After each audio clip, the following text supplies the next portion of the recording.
लोग एक दूसरे से घृणा क्यों करते हैं? घृणा एक नकारात्मक भावना है जो समाज में द्वेष, असहमति और संघर्ष को जन्म देती है। यह भावना किसी व्यक्ति, समुदाय, विचारधारा या किसी अन्य तत्व के प्रति हो सकती है। घृणा के पीछे कई मनोवैज्ञानिक, सामाजिक, राजनीतिक और व्यक्तिगत कारण होते हैं। इस निबंध में हम घृणा के कारणों, प्रभावों और इसके समाधान पर विस्तार से चर्चा करेंगे। घृणा के कारण। एक, अज्ञानता और पूर्वाग्रह। अक्सर लोग उस चीज से घृणा करने लगते हैं जिसे वे पूरी तरह समझ नहीं पाते। अज्ञानता के कारण लोग गलत धारणाएं बना लेते हैं जो धीरे धीरे घृणा में बदल जाती हैं। उदाहरण के लिए, विभिन्न धर्मों, जातियों, भाषाओं या संस्कृतियों के प्रति पूर्वाग्रह घृणा का कारण बनता है। 2, सामाजिक और सांस्कृतिक भेदभाव। सामाजिक असमानता और भेदभाव भी घृणा को जन्म देते हैं। जब किसी समूह को कमतर समझा जाता है या उनके साथ भेदभाव किया जाता है तो वे नकारात्मक भावनाओं से भर जाते हैं। जातिवाद, लिंग भेदभाव, नस्लवाद और धार्मिक कट्टरता इसी का परिणाम है। 3, प्रतिस्पर्धा और ईर्ष्या। जब लोग एक ही लक्ष्य के लिए प्रतिस्पर्धा करते हैं तो उनके बीच ईर्ष्या और घृणा उत्पन्न हो सकती है।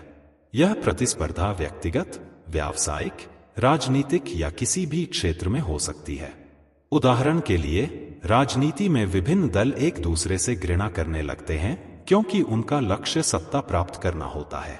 4, असुरक्षा और भय। कई बार घृणा का कारण किसी व्यक्ति या समूह से उत्पन्न भय या असुरक्षा की भावना होती है।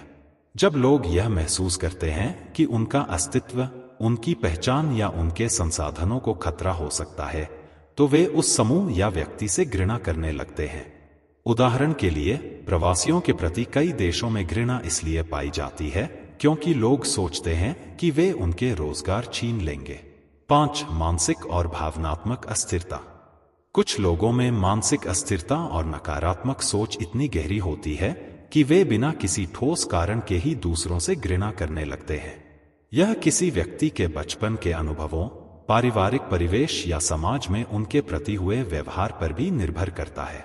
6, राजनीतिक और धार्मिक प्रोपेगेंडा। कई बार घृणा को जानबूझकर फैलाया जाता है। राजनेता और धार्मिक नेता अपने स्वार्थ के लिए समाज में घृणा और विभाजन पैदा करते हैं। वे झूठी जानकारी, अफवाहें और गलत धारणाएं फैलाकर एक समूह को दूसरे समूह के खिलाफ भड़काते हैं। घृणा के प्रभाव। 1, समाज में विभाजन और हिंसा। जब लोग एक दूसरे से घृणा करने लगते हैं तो समाज में दरारें बढ़ने लगती हैं। इससे सांप्रदायिक दंगे, जातीय संघर्ष और आपसी विवाद उत्पन्न होते हैं। यह न केवल समाज को कमजोर करता है बल्कि देश की प्रगति को भी बाधित करता है। 2, मानसिक और भावनात्मक तनाव। जो लोग घृणा को अपने मन में पालते हैं वे स्वयं भी मानसिक तनाव और अवसाद का शिकार हो जाते हैं। वे हर चीज को नकारात्मक दृष्टि से देखने लगते हैं और उनके अंदर शांति और संतोष की भावना समाप्त हो जाती है। 3, सामाजिक और आर्थिक विकास में बाधा। जब लोग एक दूसरे से घृणा करने लगते हैं तो सहयोग की भावना समाप्त हो जाती है। इसका असर व्यवसाय, शिक्षा और सामाजिक कल्याण पर पड़ता है। अगर लोग एक दूसरे के साथ सहयोग नहीं करेंगे तो समाज और देश का विकास रुक जाएगा। 4, आपसी संबंधों में दरार। घृणा के कारण मित्रता, पारिवारिक संबंध और सामुदायिक एकता नष्ट हो जाती है। इससे लोग एक दूसरे से कटने लगते हैं और समाज में एकाकीपन बढ़ जाता है। घृणा को समाप्त करने के उपाय। 1, शिक्षा और जागरूकता। घृणा को समाप्त करने का सबसे प्रभावी तरीका शिक्षा है। जब लोग ज्ञान और समझ विकसित करते हैं तो वे पूर्वाग्रहों और झूठी धारणाओं से मुक्त हो जाते हैं। शिक्षा हमें सहिष्णुता, करुणा और आपसी सम्मान सिखाती है। 2, संवाद और आपसी समझ। अगर लोग एक दूसरे से खुलकर बातचीत करें और एक दूसरे की भावनाओं और विचारों को समझने की कोशिश करें तो घृणा कम हो सकती है। संवाद से गलतफहमियां दूर होती हैं और सहानुभूति बढ़ती है। 3, समानता और न्याय की स्थापना। सामाजिक भेदभाव और अन्याय को समाप्त करके घृणा को कम किया जा सकता है। जब सभी को समान अवसर, सम्मान और न्याय मिलेगा तो लोगों के बीच नकारात्मक भावनाएं कम होंगी। 4, सहिष्णुता और प्रेम का प्रसार। अगर हम घृणा का जवाब घृणा से देने की बजाय प्रेम और सहिष्णुता से दें तो समाज में सकारात्मकता बढ़ेगी। हमें दूसरों की गलतियों को माफ करना और उनसे प्रेम पूर्वक व्यवहार करना सीखना चाहिए। 5. मीडिया और राजनीतिक जागरूकता। मीडिया और राजनीति का समाज पर गहरा प्रभाव पड़ता है, इसलिए हमें यह सुनिश्चित करना चाहिए कि हम केवल सत्य और तर्कसंगत जानकारी प्राप्त करें और झूठे प्रचार से बचें। 6. मानसिक शांति और आत्मविकास। अगर व्यक्ति अपनी मानसिक स्थिति को बेहतर बनाए और आत्मसंयम विकसित करे तो वह घृणा से मुक्त हो सकता है। ध्यान, योग और सकारात्मक सोच अपनाकर हम अपने मन को शांत और स्थिर बना सकते हैं। निष्कर्ष, घृणा एक गंभीर समस्या है जो समाज और व्यक्ति दोनों को नुकसान पहुंचाती है। इसके पीछे कई कारण हो सकते हैं, लेकिन अगर हम जागरूकता, शिक्षा, सहिष्णुता और आपसी सम्मान को बढ़ावा दें तो इसे समाप्त किया जा सकता है। प्रेम, करुणा और समझदारी ही वे उपकरण हैं जिनकी मदद से हम घृणा को समाप्त कर सकते हैं और एक बेहतर समाज का निर्माण कर सकते हैं। लोग एक दूसरे से घृणा क्यों करते हैं और इसका समाधान क्या है? भूमिका। मनुष्य एक सामाजिक प्राणी है जो अन्य लोगों के साथ रहकर ही अपने जीवन को सार्थक बनाता है। परंतु समाज में प्रेम और सौहार्द के साथ साथ घृणा और द्वेष भी पनपते हैं। घृणा, हेट, एक नकारात्मक भावना है जो किसी व्यक्ति, समूह, जाति, धर्म, विचारधारा या किसी अन्य तत्व के प्रति विकसित हो सकती है। यह समाज में हिंसा, संघर्ष और वैमनस्यता को जन्म देती है। इस निबंध में हम विस्तार से चर्चा करेंगे कि लोग एक दूसरे से घृणा क्यों करते हैं, इसके पीछे के मनोवैज्ञानिक, सामाजिक और राजनीतिक कारण क्या हैं और इस समस्या का समाधान कैसे किया जा सकता है। इसके अलावा हम वास्तविक जीवन के उदाहरणों के माध्यम से इसे बेहतर ढंग से समझने की कोशिश करेंगे। लोग एक दूसरे से घृणा क्यों करते हैं? 1. अज्ञानता और पूर्वाग्रह, इग्नोरेंस एंड प्रेजुडिस। जब लोग किसी चीज को पूरी तरह से नहीं समझते तो वे उसे गलत नजरिए से देखने लगते हैं। यह अज्ञानता धीरे धीरे घृणा का रूप ले लेती है। उदाहरण के लिए, कई लोग विभिन्न धर्मों, जातियों या संस्कृतियों के बारे में सही जानकारी नहीं रखते, जिससे उनके मन में पूर्वाग्रह पनपता है। उदाहरण, अगर कोई व्यक्ति किसी विशेष समुदाय के बारे में नकारात्मक बातें सुनता रहता है और उसे सही जानकारी नहीं मिलती, तो वह उस समुदाय से घृणा करने लगता है, भले ही उसे व्यक्तिगत रूप से कोई बुरा अनुभव न हुआ हो। 2. प्रतिस्पर्धा और ईर्ष्या, कॉम्पिटिशन एंड जेलसी। व्यक्तिगत, व्यावसायिक या राजनीतिक क्षेत्र में प्रतिस्पर्धा और ईर्ष्या भी घृणा का एक बड़ा कारण है। जब 2 लोग या 2 समूह एक ही लक्ष्य को प्राप्त करना चाहते हैं तो उनके बीच मतभेद और द्वेष उत्पन्न हो सकता है। उदाहरण, राजनीतिक दलों के बीच एक दूसरे के प्रति घृणा अक्सर देखी जाती है क्योंकि हर दल सत्ता प्राप्त करना चाहता है। इसी तरह कार्यस्थल पर 2 सहकर्मियों के बीच ईर्ष्या और प्रतिस्पर्धा उन्हें एक दूसरे से घृणा करने पर मजबूर कर सकती है। 3. सामाजिक और सांस्कृतिक भेदभाव, सोशल एंड कल्चरल डिस्क्रिमिनेशन।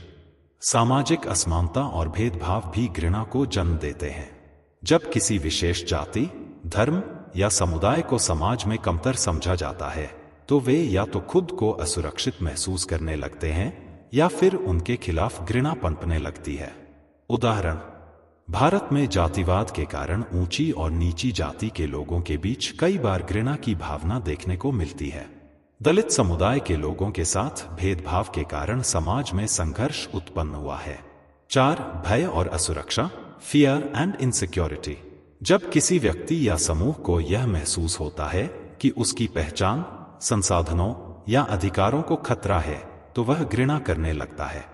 यह घृणा खुद को सुरक्षित रखने की भावना से उत्पन्न होती है। उदाहरण, कुछ देशों में प्रवासियों के प्रति नफरत इस डर से होती है कि वे स्थानीय लोगों के रोजगार छीन लेंगे या उनकी संस्कृति को प्रभावित करेंगे। 5. राजनीतिक और धार्मिक propaganda, political and religious propaganda. कई बार घृणा को जानबूझकर फैलाया जाता है। राजनेता और धार्मिक नेता अपने स्वार्थ के लिए समाज में घृणा और विभाजन पैदा करते हैं।